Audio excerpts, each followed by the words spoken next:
Okay. Hello, everyone. Thank you for being here today. I want to introduce you guys to my good friends, Tim and Annette, and they are the owners of QBOND. If you guys would please mute out when you're on the call here.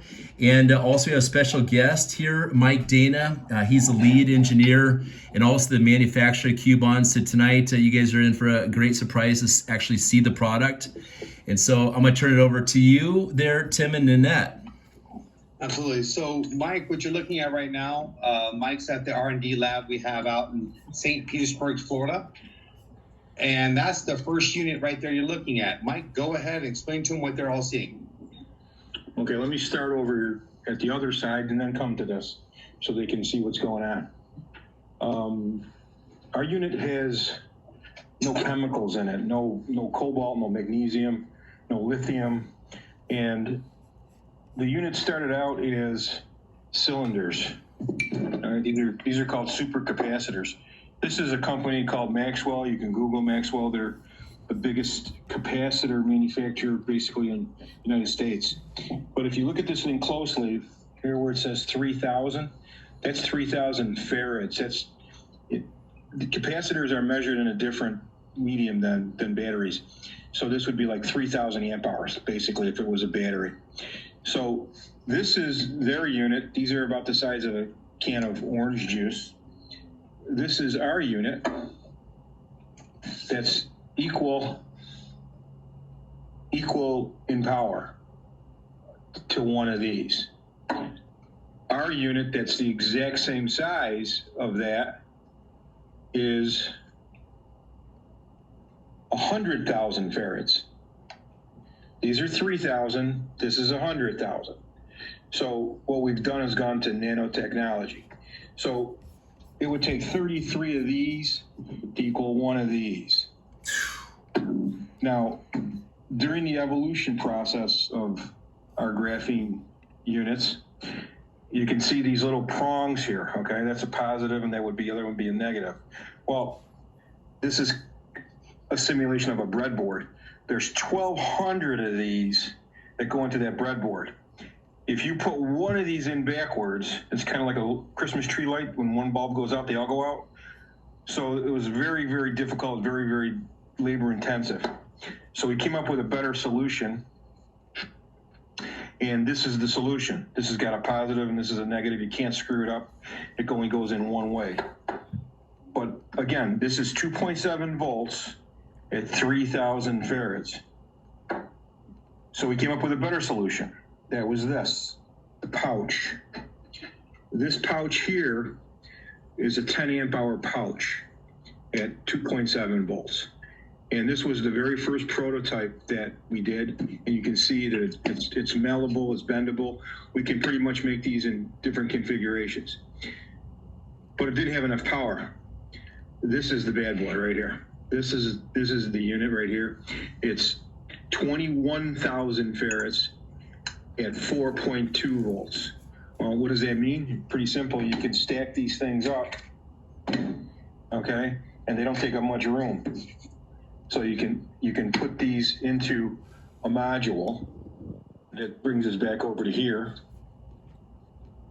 So this was version 1 right here. This is the first 60 amp hour, 48 volt unit. And there's 70 of these in this unit right here. But again, you're looking at each and every one of these 70 pouches had to have a wire going to the battery management system. Again, very, very labor intensive. So now we're going back over to here. I wanted to give you an idea where we're at. So what we did was we call these quadrants. Each one of these have 7 of those capacitors of these pouches in here in a different configuration. So there's 14 of these that make up a 100 amp hour unit. This number 14 here, this is a half and this is a half. So this is positive, this is negative. They all go into the terminals, they all go through the battery management system. Now this battery management system, to try and make this thing as simplistic as possible to assemble it, these are laser soldered on, and they all go into this ribbon board, which just simply plugs into. Let me show you this. This is the battery management here, and the ribbon board. This is the ribbon board. Each one of these wires go to a set of quadrants that simply just modularly plugs into this, and you're off and running. This is our unit right here. It's got the relay built into it, and this is 300 amps. So you can put this into a vehicle like a golf cart or like one of them John Deere, cleanup mobiles, anything that draws a lot of power. It's not going to hurt this thing. So this is the unit, and I want to show you the unit running so that it's very, very clear. So this unit right here this is a 60 amp hour unit. That's the exact same as the 100 amp hour unit. It's a smaller version. This was the original version 4 prototype for the golf cart manufacturing company, and they're all going to 100 amp hours. So this is kind of like behind the scenes. I want to show you so you get a good idea. This is what is going on the internals. So we can actually program this as well as all of the protections. We have a very, very redundant unit here. So we can turn things on and off. We can actually monitor this thing. This is Bluetooth, so we can monitor it on your cell phone or your laptop. So I'm going to run this thing a little bit so you can hear it. Now this is DC, and we're just going to run it through an inverter because we got some equipment here we're going to run, but you're going to see it. And there's the voltage right there. So we're just going to turn some stuff on. There's a little drill press. Doesn't affect the voltage whatsoever. Mini grinder. Doesn't affect the voltage. Now we're going to put something a little heavier on. Nobody says nothing that we're not running heavy stuff.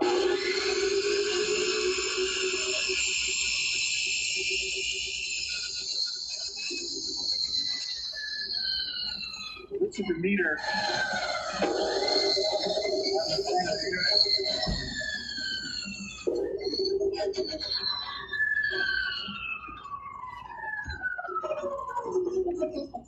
So what you're looking at is a unit that's instantaneous. Now, I want you to understand that. Let me see if I can flip this thing around. I'm sorry.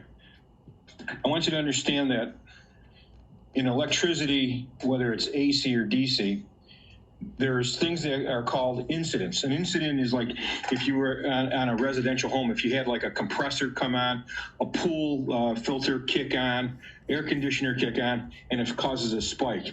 Well, what'll happen is on the rest of the world, the capacity, the cells that are in the unit would get damaged. So what we've done is, again, redundancy. What happens is if a cell has an incident, this entire quadrant will come out of play. The unit will still function. Nobody will even know anything happens unless you're looking at your log. It'll self-heal itself, and it won't turn back on until the whole system is balanced out. And this happens hundreds of times a day. I mean, it's not that this is an isolated incident. Whenever it sees a spike or anything like that causes an incident that could damage a cell, it'll go into protection mode, it'll heal itself, and it'll come back on. Now, one of the things that you have to understand is we call this a battery, but it's really not a battery. It's a storage module. And the reason I'm saying that is that if you take your cell phone, for example, your cell phone, when it's brand new, it lasts all day, it charges real fast. As it gets older, it doesn't last as long, takes longer to charge. That's a characteristic of lithium. We have no chemicals in here, so we have no chemical anodes or cathodes. So what ends up happening with our unit as opposed to everybody else's, every time you plug your cell phone in, that's called a depth of discharge. So on a really, really good lithium battery, a Tesla, LG, the top tier batteries, you're probably looking at 5,000 to 6,000 DoD life cycles. Our unit, conservatively, very conservatively, is 20,000. But there's one more step that we can do that is not available to the rest of the world. Should something catastrophic happen, to a quadrant, we can take this quadrant out, we can put a new quadrant in, batteries back in black. Should something happen to the BMS, we can take this out, plug a new one in, and you're back. So basically what I'm trying to explain to you is the three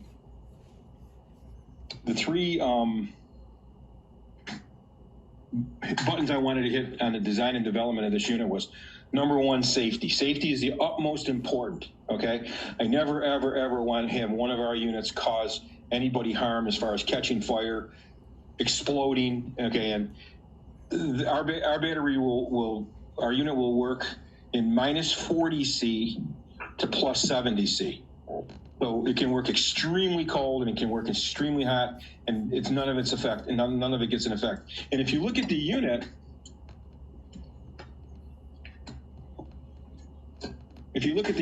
there's not even a fan on here. There's not even a vent on here, okay? The way this thing is assembled is there's a hunk of rubber in the back, a chunk of rubber in the middle, a chunk of rubber in the front, and it's all sandwiched by this front plate. So you can drop this unit, it's going to work. It's not going to be affected. In fact, I've had one customer, to be honest with you, dropped it into a swimming pool. Why, I don't know, what he did. Okay, and he freaked out. He called me up. He said, he was worried. He said, "What the hell were you doing with the swimming pool?" He said, "I was carrying it and I tripped." So he dug it out of the swimming pool. He brought it to me the next day. Literally, he was still dripping water when he brought it, and nothing happened to it. Now, I changed the BMS only because I wanted to. I didn't feel comfortable, but the unit still functioned. So what I'm trying to tell you is this thing's pretty much bulletproof. We've got golf carts, for example, that this is the same exact battery that's going into high-end golf carts. The enclosure is a little bit different because they've got to fit into the golf carts. But if you take this and you add a solar panel to the top of the golf cart, while it's outside, it's being charged. You take your foot off the go pedal, it's called regen braking. It's charging. Now, Elon bought Maxwell capacitors, the caps I showed you at the beginning. He bought them because his big giant lithium battery that he has in the cars, when you step on the brake and you do regen braking, it's kind of like taking a teaspoon of water and dumping it into a swimming pool. It didn't do a whole lot. So his brain trust over there, they figured if they had these capacitors, they could store that energy, and when they stepped on the gas pedal to go, they would take the energy that was stored in the capacitors and give you a longer range and not affect their battery. Well, they were short-sighted because there were two different properties. They didn't mesh well together, and they spent $285 million that they shouldn't have spent. So it was a good deal for Maxwell, but it wasn't a good deal for Tesla. Our unit will have all the good characteristics of a capacitor. And I don't want you to believe a word I'm saying. You can look all this up and see all the pros and cons on a capacitor. We have all the pros. We have quick charging. We have long lasting. We have no chemicals. We have none of the cons. This thing acts just like the top tier batteries. It only lets go of the power that's in the unit as consumption is drawn. It will not overheat.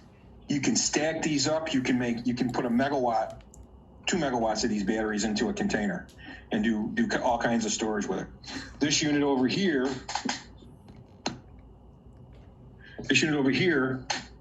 oh, if you can see it. This unit over here is our big wall unit for residential. And one of the things you have to understand is batteries are mentioned. These are measured now in amp hours, and this battery over here is 100 amp hour. That battery I showed you over here is 60 amp hours. This is a 60 amp hour battery. This battery over here is 300 amp hours. Now, why do you need that? You need that because you never can count on the weather. You never can count on the sun. So when the sun is out shining and this battery's all filled up, it's great, but think a little bit down the road. What's going to happen is everything in your house or your business will have more electronics in the next 6 months than it had in the last 6 months. There's a big energy push for EVs. Well, if you put that battery in a golf cart, you can take that battery, use our inverter with the big wall battery, and now you can go from 300 amp hours to 400 amp hours, and it's two-way charge. So you can charge the golf cart, and then the golf cart can have storage for the house as well. We have an EV adapter where you can plug it into the battery and charge your EVs. So what I'm trying to get at everybody is the three boxes that we wanted to check was, number one, upmost was safety. We did that.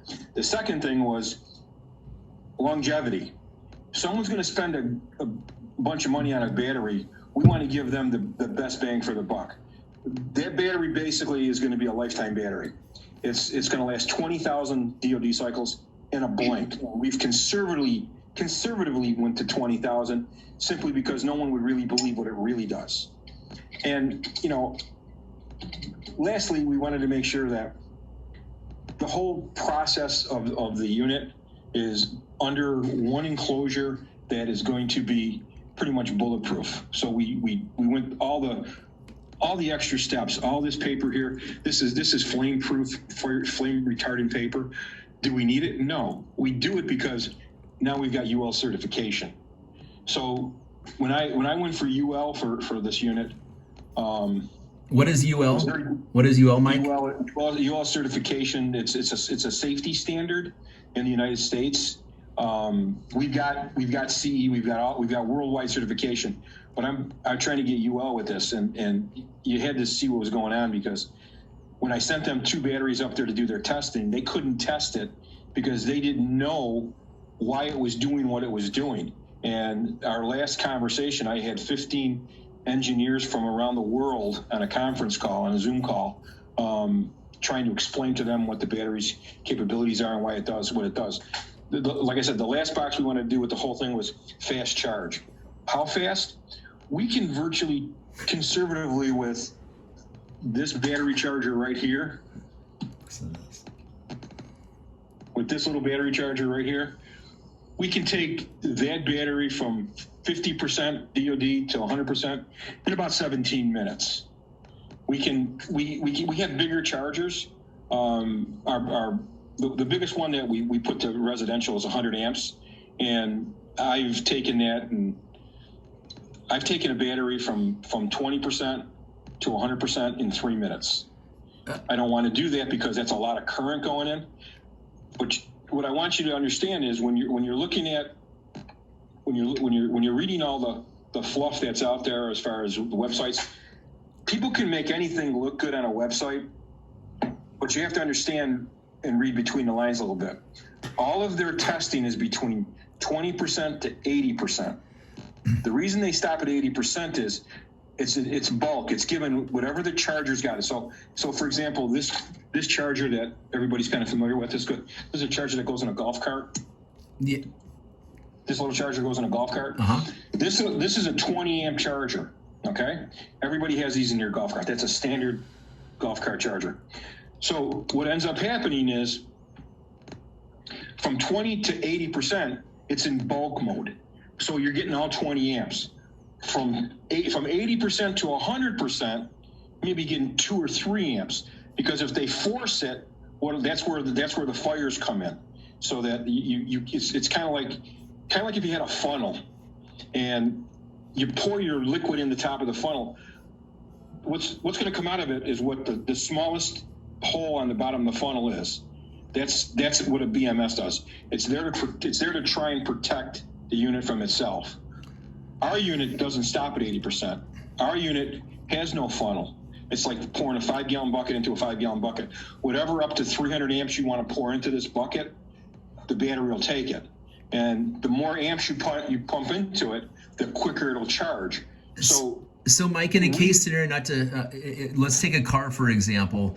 A Tesla now would take X amount. With something like this, how long would it take to charge? In a golf cart also. It's going to be depending on the charger. Okay, Yeah. I'll give you an example. Our 100 amp battery, this battery right here, this battery, because I test against everybody's batteries. This battery right here with a Tesla, the new Tesla battery, I took both of them down to 20%, and we used this load bank here, so it was all real. We had no guessing. So I took them both down to 20%, and we used the exact same chargers. Their battery took 4.5 hours to charge to 100%. Our battery took 31 minutes. Same charger, same everything. So that's a slow charge. That's not a supercharger. No, that was just our 100 amp charger. When you're looking at the car industry, for example, you got to be a little bit careful because all the manufacturers, there's no standardization. They're all at different voltages. Okay, like for example, Volvo's at 630 volts, Tesla's at 800 volts, Chevy's at 550. They're all over the place. So you can take let's just use like GM for example, or Ford. They can't use a Tesla charger. Okay, they won't even marry up to it. Tesla, on the other hand, can use the regular chargers, but they need an adapter. Okay, so I think what's going to happen over the next not too long, the government's going to have to step in and standardize everything because everybody's at different voltages. The so-called superchargers, they're 3-phase, and they're what's called DC to DC, which means a battery to a battery. Okay, you're going DC current to DC current. That's the best, most economical way to charge up a battery is going DC to DC. Like for example, over here, okay, we've got a battery stacked on a battery here. So this battery can charge this battery, and they'll equal out. So if this battery is full, it'll dump half its load into this one almost immediately, and that's the quickest way to do it. I can't give you a direct answer on how quick a car battery will charge because there's a lot of variables. What about if you have a cell phone? What if you have a cell phone, Mike? Graphene compared to lithium, what's possible? If you put a graphene unit into a cell phone, Yeah. 20 seconds. So you talked about things going, this is great information, Mike. You talked about things as they go mainstream and the government steps in. What patents do we have? Because I've heard that we're light years ahead of everyone else out there. What protection do we have? Because we're the only one. This is like history in the making is how I see this. Okay, I'm gonna be honest with all you guys because I don't know you well enough to lie, and I don't want to lie. Okay. Bottom line is, I don't believe in patents. The reason I don't believe in patents is because when you do a patent, it's a blueprint. You have to develop everything. Okay. And right now, what's happening in our battery industry, everybody is looking for the next shiny new object, the next best thing, the next widget. And you're dealing with companies that have unlimited budgets and tons of engineers. The problem with that is whenever you talk to an engineer and you give them an idea, if it's not something that comes out of their mouth, the first word they say is can't be done and doesn't work. If it wasn't in a book, it can't be done, doesn't work. So right now what's happening, you've got all these universities from MIT to Stanford, you name it, all the way down the line. They're all trying to get on the graphene kick, but they're going down the wrong path. All right, they're trying to mix aluminum into the graphene. And it's really not so much all the graphene, it's the process. It's how you put this together that makes our battery work. So to answer your question as far as patent goes, I would fight tooth and nail to not do a patent because we've got I thought we had 3 to 4 year head start on everybody, but I think it's closer to 6 or 7 years right now, simply because the guys that this is a big world we live in, but it's a small community that I work in, and everybody kind of knows everybody. So I know what everybody's doing. 1 second. Can you guys mute out if you're not on the? Can you mute out, please? There. Appreciate it. Thank you. Sorry, Mike. So as far as protection goes, to answer your question quite candidly, we've given pouches to everybody. Everybody's going to try and reverse engineer it. We've had a bunch of people buy my units and destroy them, trying to figure out how they work. No one's successful. They don't know the concept, and you have to understand something. If you copy something, if your goal is to copy something, China, for example, loves to copy everything. The problem with that is when you copy something and something doesn't go right, you don't know why it didn't go right. Hey, I'm sorry. We need everyone to mute out, please. Edgar, your brother here, can you mute out, please? I'm sorry. Please. Okay, thank you. Sorry about that, Mike. So again, I don't want to do patents. We've got Chinese patents; they don't mean anything. Okay, that's just what they have to do over there. But as far as here in the United States, I'll never get a patent. I'll never apply for a patent, because again, you have to lift your skirt and show everything, because if you don't, the patent isn't valid. So, Mike, what do you see happening this year? I mean, we get some distributors together. We make this stuff go viral. What do you think the potential is here? Unlimited. Exactly. It's like we talked about, Ryan. So when you're looking at products. Okay, I think they got kicked off. They'll be back with us in a second here. Mike, that was a wonderful tour of the facility. Absolutely just mind-blowing. I'm so glad you could be with us tonight with this. Tim, you go ahead, brother.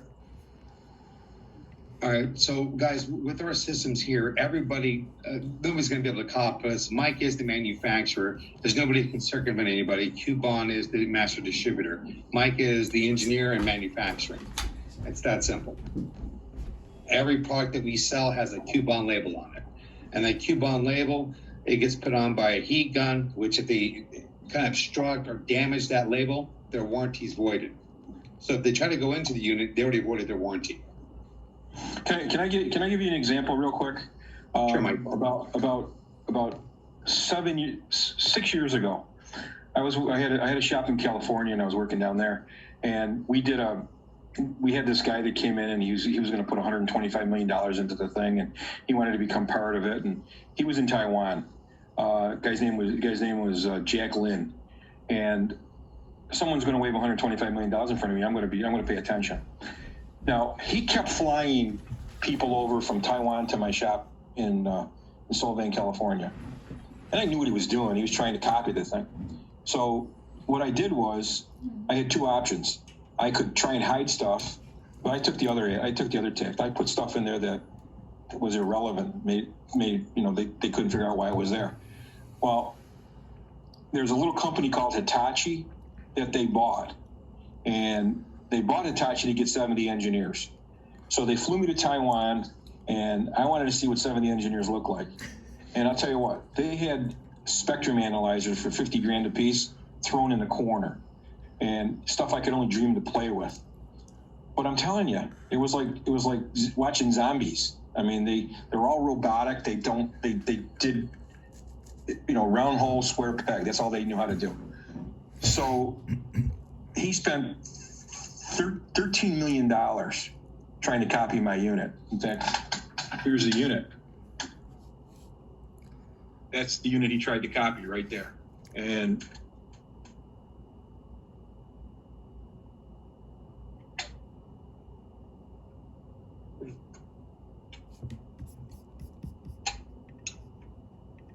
that's the unit he tried to copy right there. Now, this is 7 years ago, so that's how far we've come. That was the capacitors back then. So anyways, long story short, they move 63% of China's oil. That's their main business. So after about 4 months, 5 months, he calls me up. He goes, "Mike, my brother." I go, "Brother, you're my ass." I said, you tried to rip me off." So he started with he had bragged to the president of China that he had a unit that would be able to power his cell towers. In China, all their cell towers are powered by diesel generators, and it's a nightmare. They got to keep bringing diesel. They got maintenance issues, all kinds of stuff. Anyways, long story short, he calls me up and he's begging me to make him a unit, begging me. Well, the only way he was going to beg me was with his checkbook, and I raped the crap out of him, to be honest with you. But the deal was, it had to operate for 5 days, Monday through Friday. It had to operate, and everything was cool, and they would come and inspect it. Well, it did, and I'll show you all the pictures. I got all the pictures to prove it. So when they finally came in, they gave me the green light, and they did the wire transfer. We were on our way back to the airport, and my phone starts to buzz, and I looked at my electrician. I says, "Guess what?" So we put a tear strip in there. Remember Mission Impossible when the thing would disintegrate when they opened something up? Well, we can do that too. And he's going, and when I answered the phone, I said, "Jack, I bet you it's smoking, isn't it?" He goes, "How did you know?" He said, "You must come back and fix." I go, "Why did you try and open up?" "Well, we wanted to make sure everything was good on the inside." "Yeah, you wanted to see what was in there." So they bought themselves a $700,000 paperweight. Okay. So what I'm trying to get at you is this: don't worry about someone copying something. The China business plan is make it cheap, make it so that it's got a shelf life. Have all you guys heard of DeWalt tools? Well, DeWalt tools, the from in Munich, Germany, the CEO and the bean counter called me, and they asked me if I could make a battery for them. They would charge in a minute or less. And I told them, I said, "Sure." I didn't know if I could.